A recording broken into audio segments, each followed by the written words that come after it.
Right, so today I wanted to talk about some of my favorite movies to give out like recommendations to like people who are wanting stuff to like watch and stuff.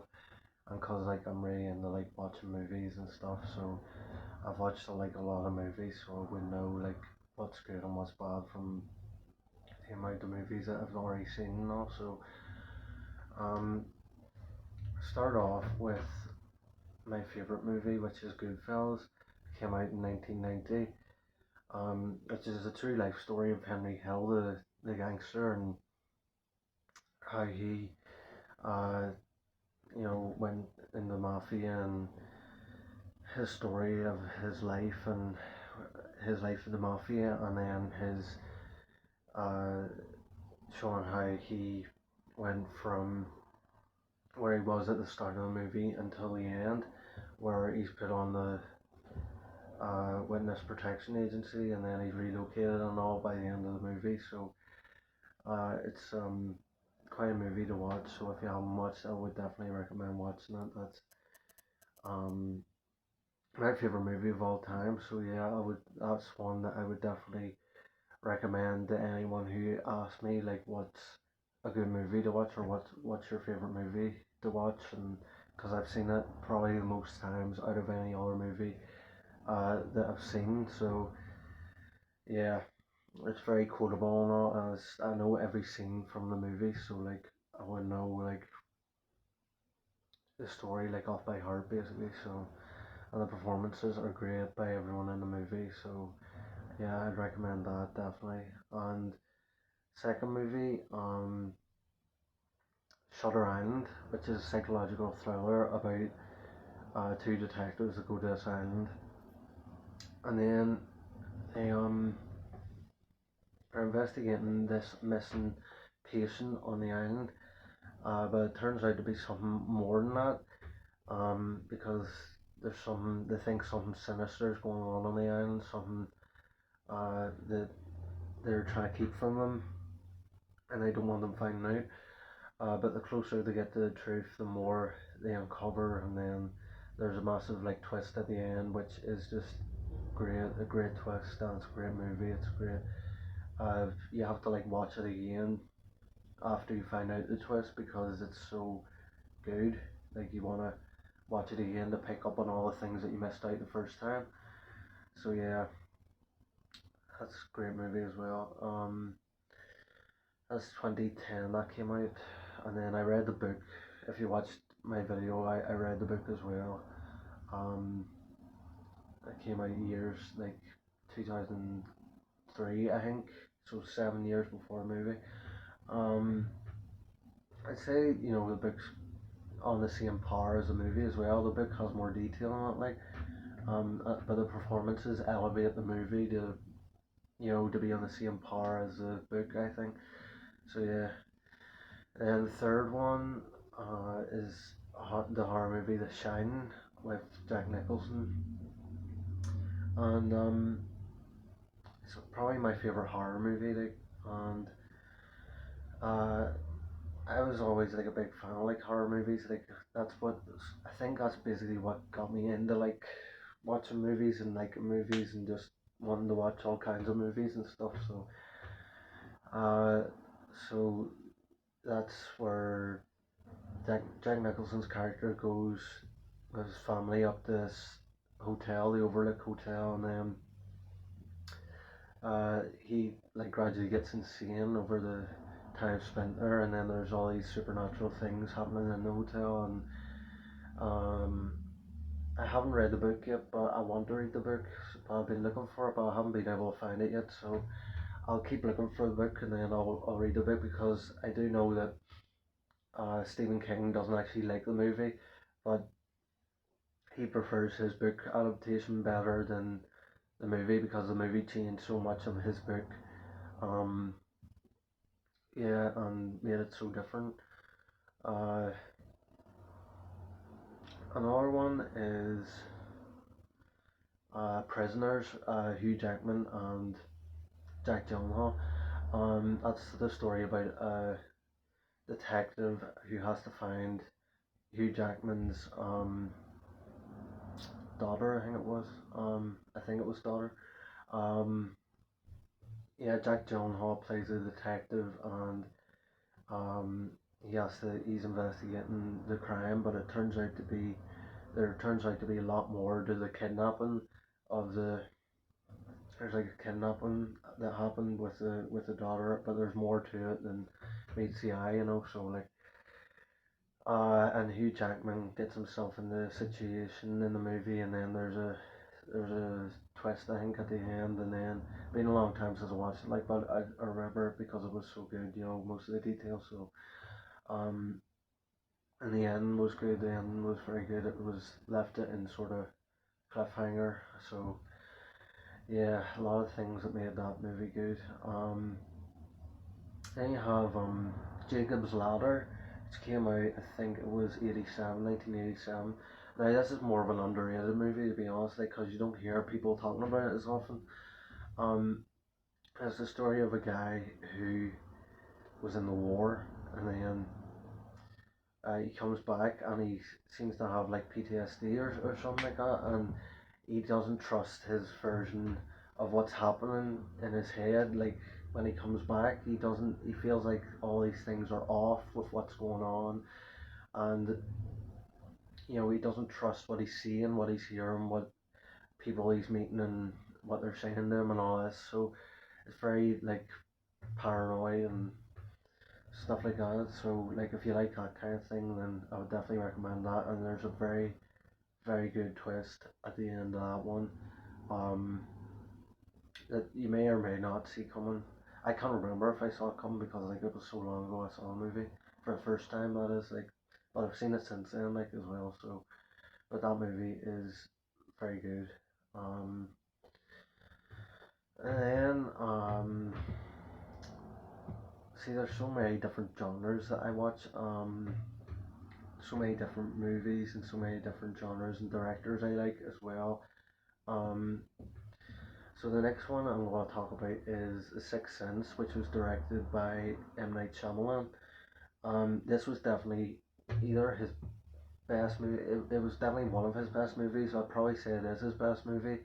Because like I know people like to talk shit about him sometimes because um you know, like some of his movies were saying some of his movies were terrible and all that, but some of them I didn't watch because of the terrible ratings on them or whatever. But The Sixth Sense is probably either his best one or his second best, or it's definitely up there. Like, it's the story. Bruce Willis plays this guy, this psychiatrist, and he treats this young boy, and he sees ghosts, and Bruce Willis wants to investigate, uh, you know, his thoughts and all, and find out what's going on, and if he is actually able to contact spirits, or if spirits are able to contact him. And yeah, and there's a great twist at the end of that one too. um I'm not going to spoil any of the twists, like, because like if you haven't seen them, then you should go and watch them, and yeah, then you'll find out for yourself. And yeah, Sixth Sense came out in 80s, no, 90, oh, I can't remember. 97, I think. No, 99. 99 it was, I think. Yeah, that's right. Took me a while to think there. Um, and then, see, there's Science and Lambs is another one as well. Great psychological thriller.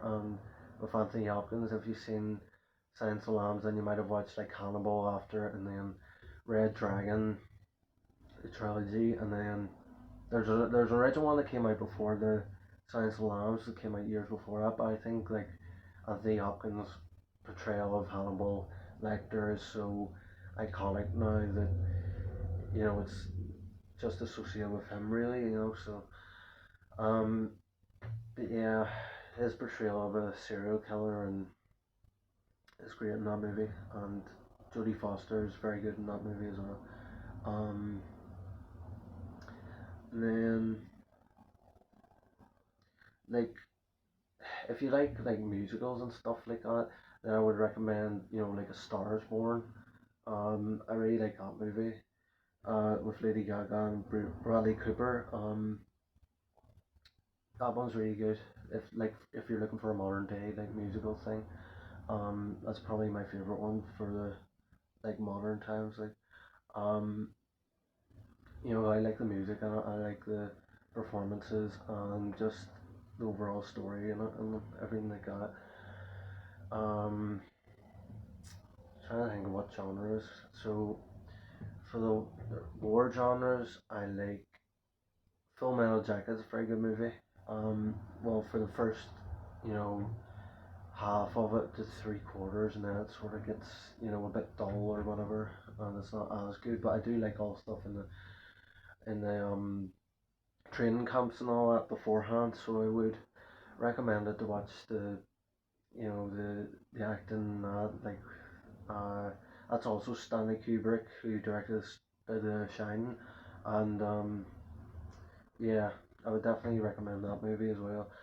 Um, if you're wanting just like I don't know, just like a drama movie, like then uh, there's some really good ones like and then mystery like thrillers. I like a lot of them too. Like I watched one recently with Jack Nicholson, which was called The Pledge. That was good. Um, by a homicide detective, I think it was, and then he had to investigate the disappearance of a kid and all. So it was like really like insightful, like into someone's mind has that kind of job. So um, Knives Out is another one, like a murder mystery. Knives Out is very good, and Glass Onion as well, which is a sequel, and they're making more of them with Daniel Craig as well. They have a lot more of them lined up, I think. Um, they subvert your expectations to like make you think one way, but really they're going another way. So so I would definitely recommend them if you're looking for like a murder mystery in a like a mansion type setting in the countryside sort of thing. So yeah, I'd recommend them as well. So and like just like most of Stephen King's like books that were made into movies that are good, so most of his are good. Mostly all Stanley Kubrick's are good. Like probably people would say 2001: A Space Odyssey is the best of his. And I'd agree that it has the best visuals and all. Um, but yeah, and Steven Spielberg is also a great director as well, with Jaws and um, all his other ones. And my mind's going blank now, but yeah. Um, Taxi Driver is another great movie with Robert De Niro, psychological thriller, and Jodie Foster's in that too. And um, yeah, and I watched the Dark Knight trilogy again there recently, and it still holds up for the most part. I think Batman Begins. Well, I didn't watch Dark Knight Rises, but I watched Batman Begins and the Dark Knight. Um, Dark Knight is still very good. Like Heath Ledger's performance in that is very good, and it's hard to believe that he died not long after like filming that. It's mad. Like so, but I think his portrayal as Joker is, so good. Like people compare it to like the newest Joker and stuff, and like the ones that came before, like Jack Nicholson's portrayal and all that. But his portrayal was so like individual and stuff. So like, and we were so young and all. So like, yeah, it would yeah, uh, and then like the other Batman movies were just, they're alright. The older ones, they're just alright. So um, the original Batman, like Michael Keaton, um, his two movies were good. Like, but Batman Forever, I don't know if I think I've sat through it all, but I don't know. I've sat through most of it anyway. Didn't really like it, and I've never watched Batman Rum because people say it is rubbish. Um, and I have so many movies like I like, and so many movies um that are well known, and then there's movies that aren't. Um, Another one of my favorites is like a psychological thriller again, called The Game with Michael Douglas, and this one is like so you're so paranoid while watching it. It's like it's like you're in the situation yourself. It's like who can you trust and who can't you trust, because he gets this thing from his brother, and it's a thing saying, is it his brother or son? Nah, I don't know. Um, he gets this thing from him saying, go to this place and it'll change your life or whatever, and then um, yeah, and then he goes, and then it seems like the people there are like following him, and he's so paranoid that they're onto him, and they're trying to get at him, and they've got people everywhere looking for him, and knowing what he's doing all the time and all, and that's such a good thing in a movie, I think, because it gets the audience invested. Like if they want to know what's going on too, the whole mystery behind it, and the um the performances in the movie were good. Michael Douglas is always good, like, and Sean Penn played his brother, is also good as well in it. Um, and then the ending is has a twist, and also I don't know about the end. Like I've never been sure about the end, but like sometimes I like it, sometimes I don't. But then you know the movie as a whole is great. Like, so I would definitely recommend it anyway. And that's about it really. There's loads of other movies like I like. Um, it just aren't coming to me at the moment. Like Quentin Tarantino's movies are all great too. Um, and there's so many directors I like, so many actors I like, and so many, you know, just concepts for movies I like. So yeah, any of those that I've said, I would recommend to anyone, and just say that they're good to watch and good performances for all around, really. I'd say, and yeah, I just wanted to do that for this video, just to voice my opinion, because it's good to be like diverse and stuff. So like I want to try different things, do different things, talk about different things, stuff like that, whatever. So, and if it like gets people more interested in this sort of thing, then that's a bonus. So, yeah, that's about it.